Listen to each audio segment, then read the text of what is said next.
So I told you about this federal panel that I'm doing next week, Yeah. right? So the person who's arranging it um, called me and said, "Hey, this is like 6 weeks ago. Hey, there's this thing happening, and we'd really like you to take part in it. It's really important, and we'll set up a meeting where you and the two other people that I want to be part of this we can all brainstorm ideas."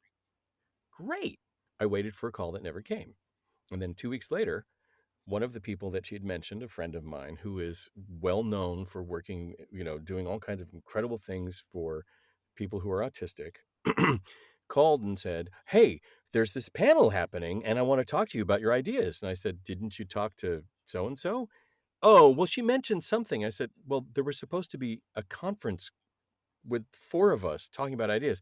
"Oh, well, anyway, here are the ideas, right? And what are you thinking?" Right? No. So I'm like, "Okay." So we're like an hour on the phone, and I'm throwing out ideas, and it's like, "Oh, great. So we'll do this." He ends up saying, "Great."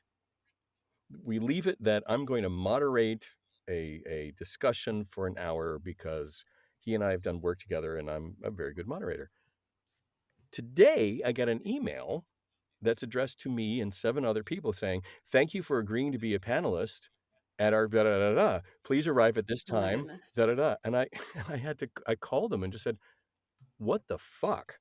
You know? How did I go from you're part of the planning to now you're just one of the people? And he said, "Oh, well, I've just been so busy and da da," all those kind of things, right? And I finally just said, "Look, I understand all of that, so you don't have to keep going on about it. I understand, but here's the thing.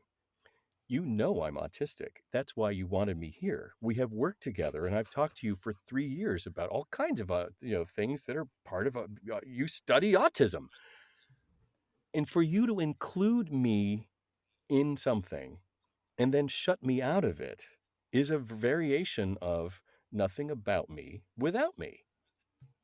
And he went, "Oh." And I said, "And this is an interesting thing because you're asking me to help people understand what is in the environment that prevents us from getting anywhere.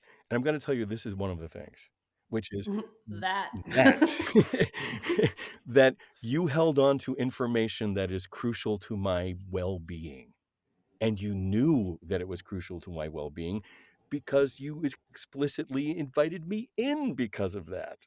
And then you made decisions about my life without me, leaving me going like, "Oh, then I could do this."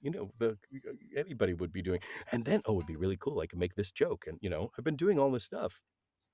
And it all fell apart. We had a really great conversation about it and all, but I was just shocked when it's like, when somebody who is as knowledgeable as this person about the needs of autistic people can be that kind of whatever because I'm busy. It's like, what do we do with everybody else?